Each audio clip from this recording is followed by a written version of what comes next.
Friends எல்லோரும் எப்படி இருக்கிறீங்க? இன்றைக்கி வந்து நம்ம எல்லாருக்கும் விருப்பமான தள்ளுவண்டியில் கிடைக்கிற எக் நூடுல்ஸ் எப்படி சேர்த்துன்னு பார்க்கலாம். நம்ம வந்து வீட்லேயே சேர்த்துனால பொரிச்ச கோபி கூட நம்ம சேர்த்துருக்கோம். கோபிக்கு பதில் சிக்கனையும் சேர்த்துக்கலாம். வாங்க வீடியோக்குள்ளே போகலாம். ஒரு கடாயில் 2 டேபிள் ஸ்பூன் எண்ணெயை சேர்த்துக்கலாம். எண்ணெய் சூடானோடனே நான் பாதி வெங்காயம் நீளமாக கட் பண்ணி வச்சுக்கிறேன், அது சேர்த்துக்கலாம்.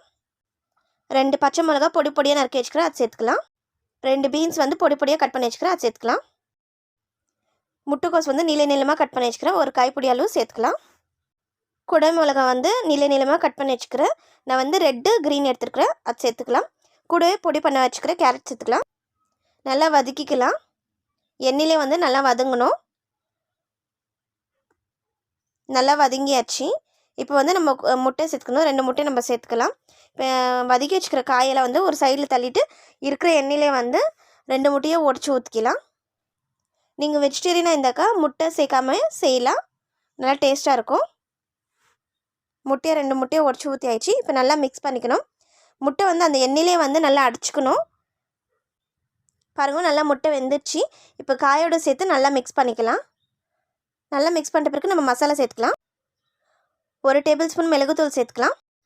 1/4 டேபிள் ஸ்பூன் கரம் மசாலா சேர்த்துக்கலாம். 1/4 டேபிள் ஸ்பூன் சில்லி பவுடர் சேர்த்துக்கலாம். தேவையான அளவு உப்பு. 3 டேபிள் ஸ்பூன் சோயா சாஸ் ஊற்றிக்கலாம். 1 டேபிள் ஸ்பூன் சில்லி சாஸ் சேர்த்துக்கலாம். மசாலா சேர்த்தாச்சு. இப்போ நல்லா மிக்ஸ் பண்ணி விட்டுக்கலாம். நல்லா மிக்ஸ் ஆகட்டும். பொரிச்சு வச்சுக்கிற கோபியை சேர்த்துக்கலாம். கோபிக்கு பதில் நீங்கள் வந்து சிக்கனையும் சேர்த்துக்கலாம், நல்லா டேஸ்ட் நல்லாயிருக்கும். நல்லா மிக்ஸ் பண்ணிக்கலாம். நம்ம இப்படியே சாப்பிடலாம், சப்பாத்தி தோசை பூரி கூட சாப்பிடலாம், நல்லாயிருக்கும். இப்போ வந்து நம்ம நூடுல்ஸ் சேர்த்துக்கலாம். நூடுல்ஸ் வந்து அரை வேக்காடு தான் வேகணும், ஃபுல்லாக வேகக்கூடாது. எல்லாத்தையும் சேர்த்துக்கலாம். ஸ்லோ ஃப்ளேமில் வச்சுட்டு நல்லா மிக்ஸ் பண்ணிக்கலாம். நல்லா மிக்ஸ் ஆகட்டும். நூடுல்ஸ் கூட எல்லா மசாலா வந்து நல்லா மிக்ஸ் ஆகணும். நல்லா மிக்ஸ் பண்ணியாச்சு. நூடுல்ஸு பாருங்கள் எப்படி உதிரி உதிரியாக இருக்குது. நம்ம வந்து ரொம்ப வேக வச்சிடக்கூடாது, அரை வேக்காடு தான் வேகணும்.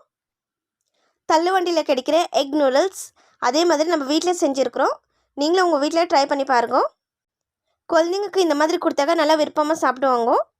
இந்த வீடியோ உங்களுக்கு பிடிச்சிருந்தா லைக் பண்ணுங்கள், ஷேர் பண்ணுங்கள், கமெண்ட் பண்ணுங்கள், மறக்காமல் சப்ஸ்கிரைப் பண்ணுங்கள். பக்கத்தில் இருக்க பெல் பட்டனை கிளிக் பண்ணுங்கள், ஆளுங்கிற ஆப்ஷனை கிளிக் பண்ணுங்கள். அப்போ தான் நம்ம புது புது வீடியோஸ் போடும்போது உங்களுக்கு நோட்டிஃபிகேஷன் வரும். தேங்க்யூ.